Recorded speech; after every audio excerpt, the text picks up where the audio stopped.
the MCU returns with Spider-Man Brand New Day. But after that, we get Avengers Doomsday coming out in December. So, what do we know about Avengers Doomsday? Well, we know that it's called Avengers.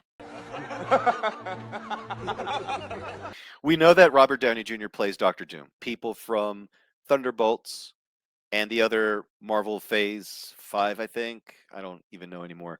Like Shang-Chi and all them, they're coming back. They're in this film. Thor, Chris Evans, he's back. I mean, it's not a spoiler. It's in the teaser trailer that Marvel released back in December. So here's what we know about Avengers Doomsday. And before I get into this, this is spoiler heavy because this is 100% confirmed real from beginning to end. Shall we? Shall we? All right. Um, let's do this. All right. Let me put this graphic up here so that way you all can see this. All right. The full plot decryption of Avengers Doomsday. Shit. All right. I'm not going to dog on his spelling. Yeah, I will. Okay. Let's begin. Avengers Doomsday opens in New York City on Tobey Maguire's Spider-Man's Earth. He's fighting Deadpool and Wolverine, who were sent there with a planet-killing bomb built by Beast to destroy Tobey's world in order to save their own universe from an incursion. Tobey battles Hugh Jackman's Wolverine, who manages to plant the device. Wolverine stays behind when it detonates, and both he and Tobey's Spider-Man, along with everyone on that Earth, are killed. Deadpool escapes and returns to his own Earth, which we see in the distance. Charles Xavier watches the destroyed world below with sadness, but they had no choice. So you're telling me that the X-Men, who pretty much live and die by protecting mankind, built a planet-killing bomb by Beast to destroy an entire Earth. That's wild. Okay. Moving on. Charles Xavier watches the destroyed world below with sadness, but they had no choice. We then cut to Tony's funeral. This is where it gets really dumb. You getting ready here? All right. Drink your beer. All right. Take that swig. Okay. Let's continue. We then cut to Tony's funeral. Steve speaks with some of the heroes, including Ant-Man, before returning the stones. He goes back in time and chooses to stay with Peggy. They have a son, Jim. Now, you all saw the ending of Avengers Doomsday.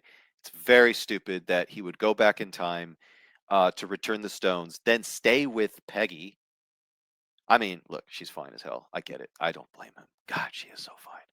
But that's besides the point. Okay, you stay with Peggy, but you don't prevent all of the atrocities that happened 9/11, the Cold War, Vietnam.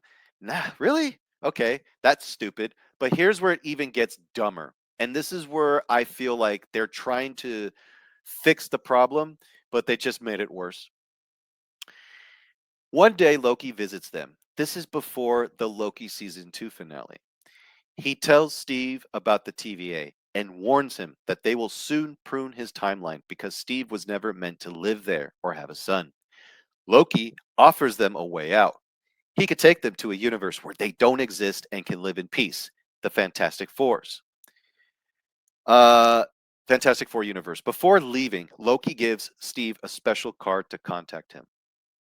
Steve and his family lived there for 10 years. Now, you guys, remember, 10 years.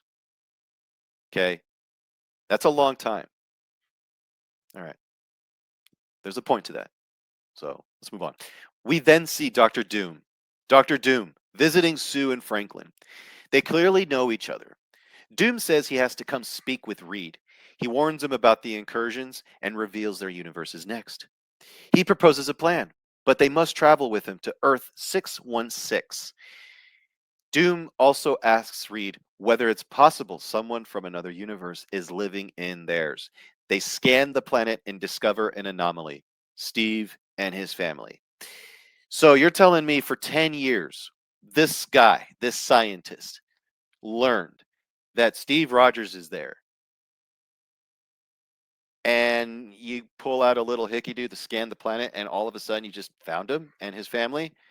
Okay, I'm just saying. Moving on. They confront Steve, who recognizes them after living there for a decade. They explain the incursions and ask him to come to 616 to help convince the Avengers to trust Doom's plan. Yeah, let's trust this guy. What's his name? Dr. Doom. Yeah, he's a good guy. He's trust us. He's going to help us, okay? Yeah. They travel there, and Steve successfully persuades the heroes to listen. Next, they visit the X-Men universe, but the X-Men are hostile. They've survived multiple incursions and trusts no one. They assume the MCU heroes and the Fantastic Four have come to destroy them and attack. You have no idea how meta that sounds.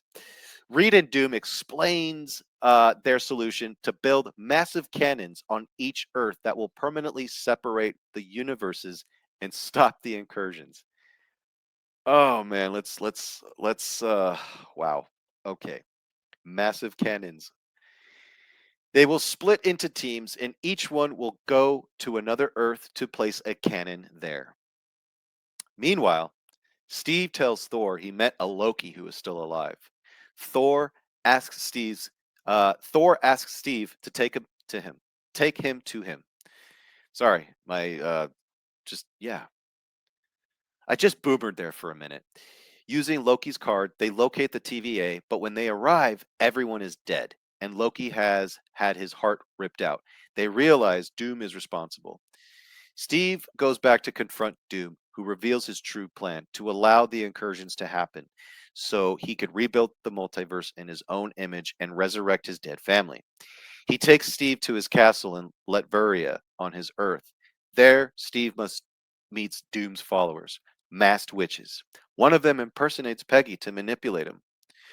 Doom reveals that Steve's presence in their universe is what triggered their incursion, because he didn't belong there.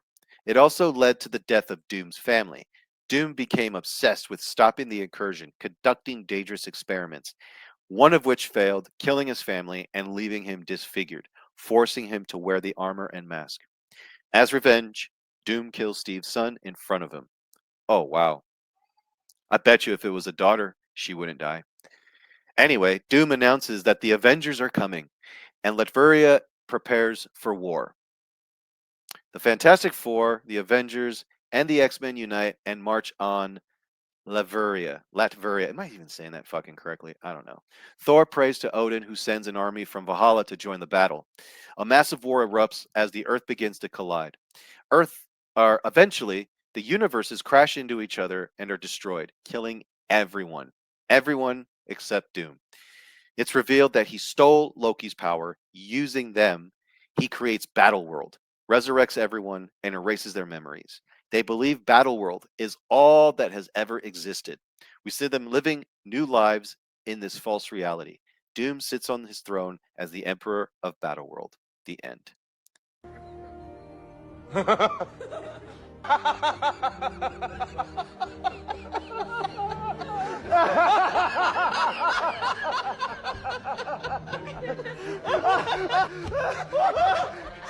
Gosh, great. And the plot is so thin. It's anorexic. What do you think? Did you guys is it do you it, look, it's as far as I know it's 100% legit. So, do you guys think this sounds good to you? Do you think that there's more to this? I mean, I'm hearing that there's little snippets here and there that they neglected to mention, like Toby Maguire and Hugh Jackman dying in the beginning of this film, them getting saved by the TVA because we're going to see Secret Wars. We're going to see a lot of those characters um, save the big guys, the guys who we lost in Doomsday apparently. What would be nice would be to see like the street level heroes like Punisher, Daredevil, um Toby, Spider-Man, Wolverine, fuck, why not throw in Blade, to see these guys go into Battle World and save the heroes. And then at the end it's just this massive fight, this massive battle, but give us a good story. This is not a good story. This sounds pretty stupid. The MCU, it just needs to just rest. Okay, it just needs to rest peacefully. It's been bogged down ever since Endgame. After Endgame, the quality has declined with the very few exceptions. Spider-Man No Way Home was the best. You got Deadpool and Wolverine, which was fine, but it was kind of a gimmicky movie, but it was fine. But Spider-Man No Way Home was the best, and it was the only one post Endgame that really mattered. You know, I didn't care for the Thunderbolts. I'm not gonna go see Doomsday for Yelena. I don't understand where the appeal is in this movie. I mean, if the Russos were like, we're gonna bring in the X-Men, you know, even though they're like, well, it's not really all about the X-Men. Motherfucker, why'd you put them in there then? So the X-Men are in this film, but you killed off the one X-Men that everybody kind of wants to see more of in the very beginning with the one Spider-Man that we prefer to see more of. You know what I'm saying? So if you bring those guys in Secret Wars, I think people will forget about Doomsday. But I'm not saying though that like X-Men, like like Cyclops and Mystique and Patrick Stewart, and all them are not interesting.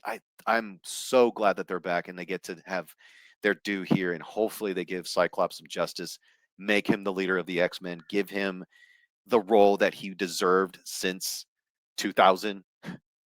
I mean, it's only been like 26 years. So yeah, I want to see that.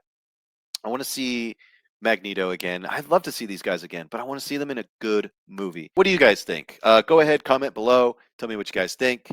Do you guys think this sounds actually cool? Sounds awesome? Let me know.